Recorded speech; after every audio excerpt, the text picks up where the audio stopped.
The matrimonial customs of Hindu society have become so corrupt, so alarming, so dreadful, that one cannot comprehend how they might be reformed. Rare indeed are those parents who, after having 7 sons, would gladly welcome even a single daughter. As soon as a daughter is born, the anxiety over her marriage weighs heavily upon the mind, and one becomes deeply immersed in it. The situation has grown so desperate and terrifying that there is no shortage of parents who genuinely rejoice at the death of a daughter, as if a burden has been lifted from their shoulders. The sole reason for this is that dowry demands have been increasing exponentially, like the swelling waters during the monsoon, reaching amounts of 1 or 2,000 rupees.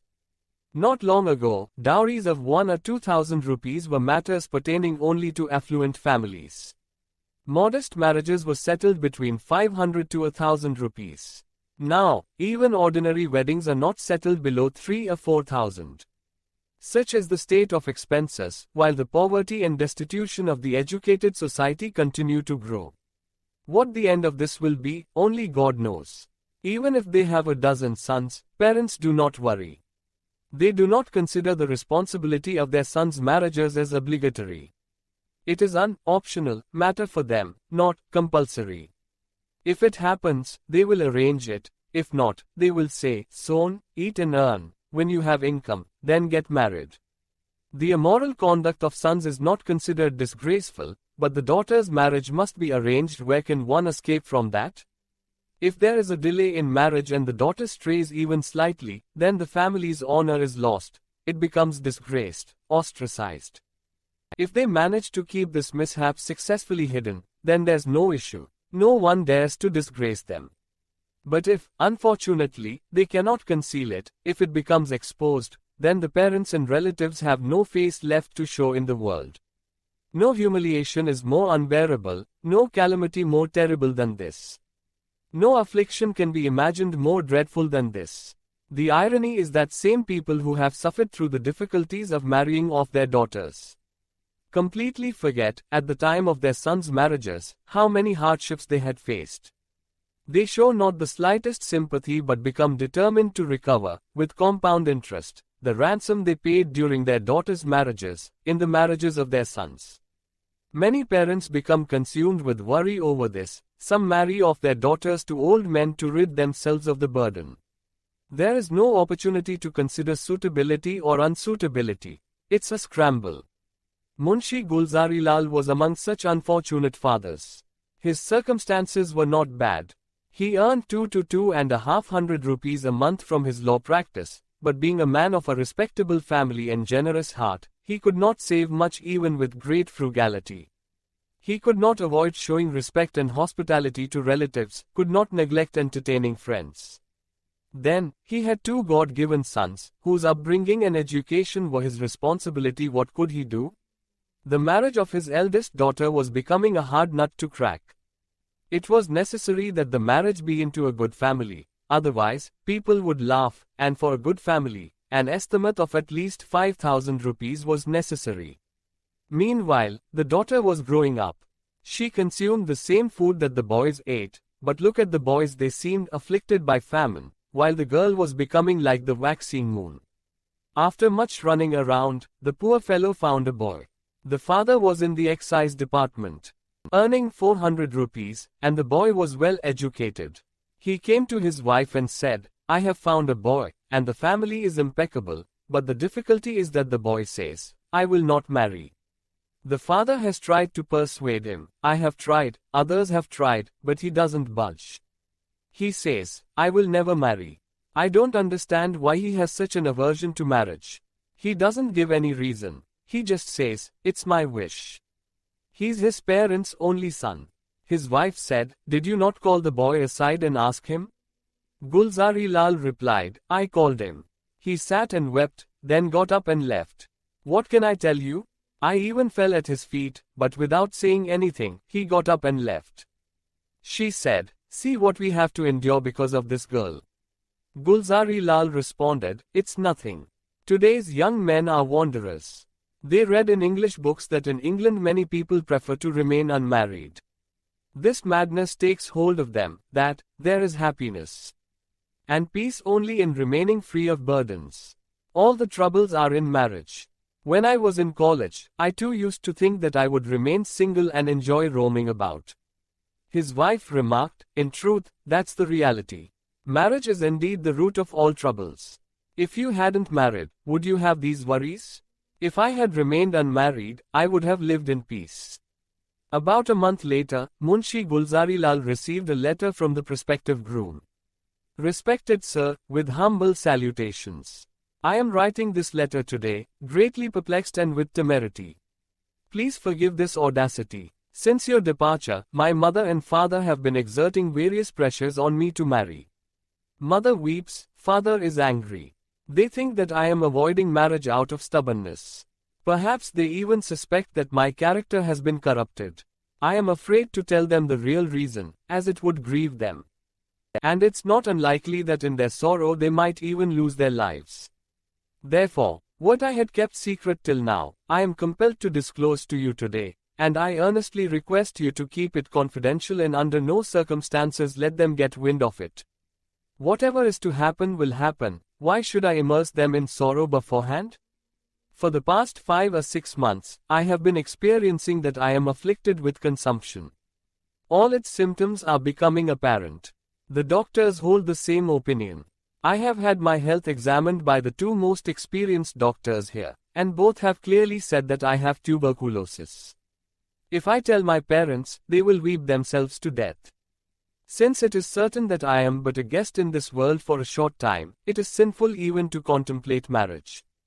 It is possible that by making special efforts I may live a year or 2, but that condition would be even more dreadful, because if there is any offspring, they too will die prematurely due to my affliction, and perhaps even the wife may have to become prey to this disease demon.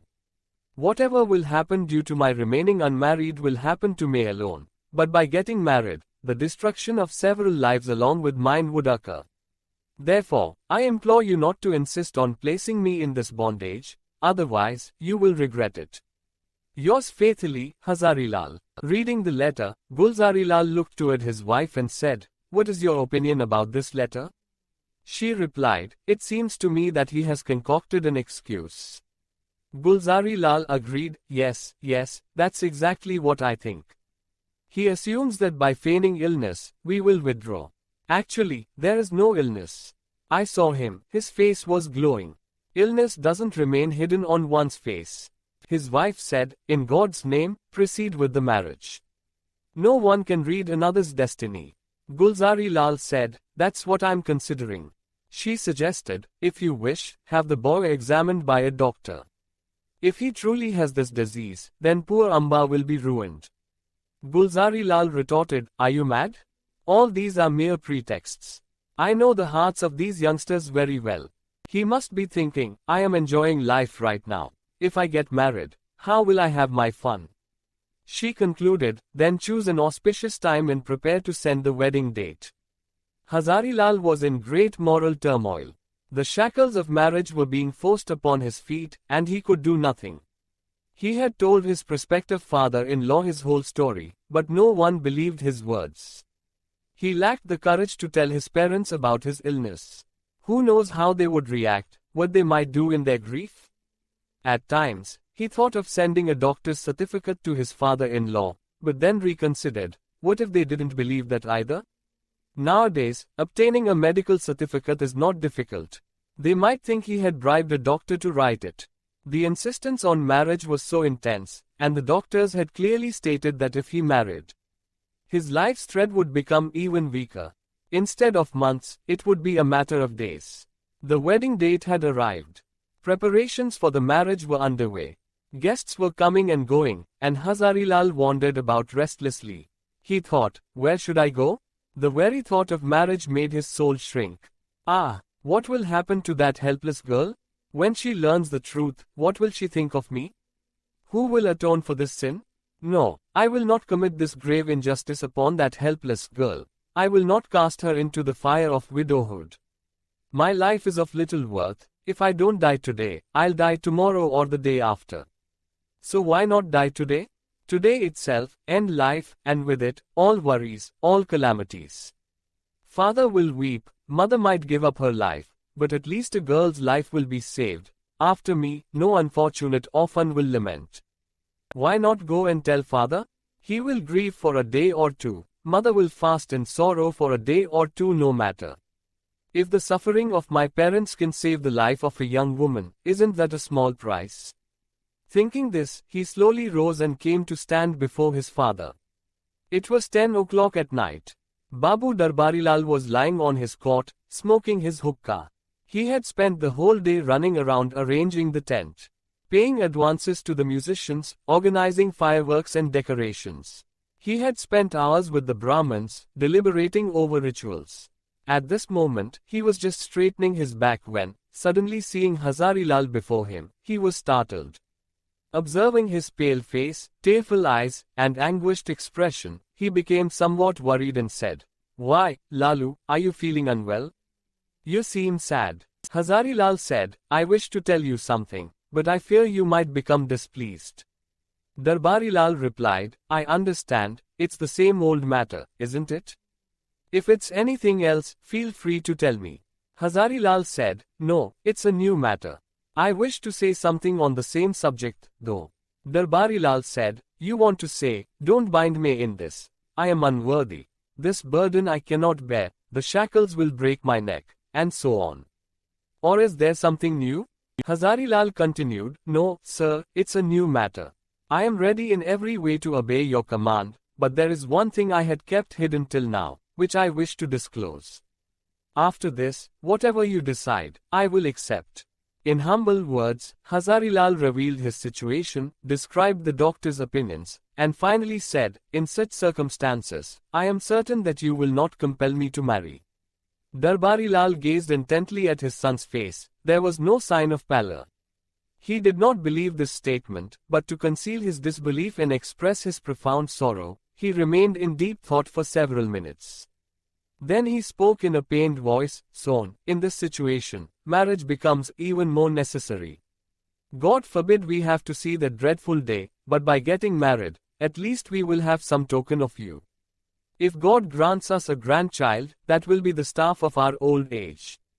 We will look upon his face and console our hearts. Life will have some support. And who can say what will happen in the future? Doctors cannot read anyone's fate. God's ways are mysterious. Doctors cannot comprehend them. You rest assured, let us do whatever we are doing. God willing, everything will be well." Hazarilal did not reply. Tears welled up in his eyes. Due to the choking in his throat, he could not even open his mouth. He quietly returned to his room and lay down. 3 more days passed, but Hazarilal could not reach a decision. The wedding preparations were complete. The ritual offerings had been made, and there was the sound of musical instruments at the door. Neighborhood boys had gathered to listen to the music and were running around joyfully. Evening had fallen. The wedding party was to depart by that night's train. The guests began adorning themselves. Some were getting their hair styled by barbers, wanting shaves so clean it seemed there were never any hairs. Old men were having their white hairs plucked to appear young. There was a scramble for oil, soap, and cleansing pastes, while Hazarilal sat sadly under a tree in the garden, pondering, what should I do? The moment of final decision was upon him. There was no longer a moment's delay possible. There was no one to whom he could confide his anguish, no one to listen. He thought, our parents are so short-sighted. In their enthusiasm, they cannot even see that the bride will suffer. The bride's parents are equally short-sighted. In their zeal, they are so blind that they see but do not see, know but do not know. Is this marriage? Absolutely not. This is throwing the girl into a well, casting her into the furnace, slitting her throat with a blunt knife. No torture is as unbearable as this. They are handing their daughter into the pyre of widowhood. Are these parents? Certainly not. They are the girl's enemies, butchers, executioners, murderers. Is there no punishment for them? Those who knowingly stain their hands with their beloved child's blood, there is no punishment for them. Society does not punish them. No one says anything. Alas! Thinking this, Hazarilal stood up and quietly walked away. A resolute expression was upon his face. He had resolved to end this suffering through self-sacrifice. He had no fear of death whatsoever. He had reached that state where all hopes rest upon death. From that day, no one saw Hazarilal again. It is unknown whether the earth swallowed him or the sky. Nets were cast into rivers, poles were lowered into wells, his description was given to the police, advertisements were published in newspapers, but no trace was found. Several weeks later, some bones were found on the road about a mile west of the cantonment railway station.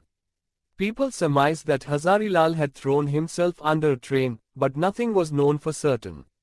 It was the month of Bhado, the day of Tej. Houses were being cleaned. Fortunate married women, adorned with all 16 ornaments, were going to bathe in the Ganges. Amba had returned from her bath and was standing before the raw earthen platform of the holy basil, offering her prayers. It was her first Tej in her husband's home. She had kept the fast with great enthusiasm.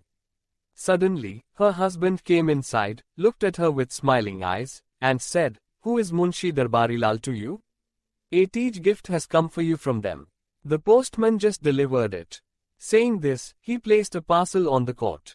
At the mention of Darbarilal's name, Amba's eyes filled with tears. She rushed forward, and seeing the parcel, memories came alive. A feeling of reverence arose in her heart for Hazarilal. "Ah, it is due to the sacred fruit of that divine soul's self-sacrifice that I have been fortunate to see this day. May God grant him better life. He was not a man but a deity, who sacrificed even his life for her welfare."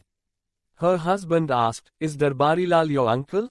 Amba replied, "Yes." Her husband continued, "In this letter, the name Hazarilal is mentioned."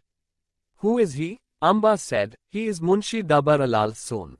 He inquired, "Your cousin?" Amba responded, "No, my most merciful savior, life-giver, the one who saved me from drowning in the fathomless waters, who granted me the boon of good fortune." Her husband said, as if recalling a forgotten matter, "Ah, I understand. Indeed, he was not a man, but a devta." The story ends here. This story was originally written by Premchand, a legendary author of Hindi literature almost 100 years ago. Do let us know if you like the story. If it so happens that you did not like the story, even then, please let us know your choice so that we can find something you would like to listen. If you like the story, tell your friends as well. If you want to enjoy more stories like these from so many other Indian authors, subscribing the channel would make it easy. Bye for now.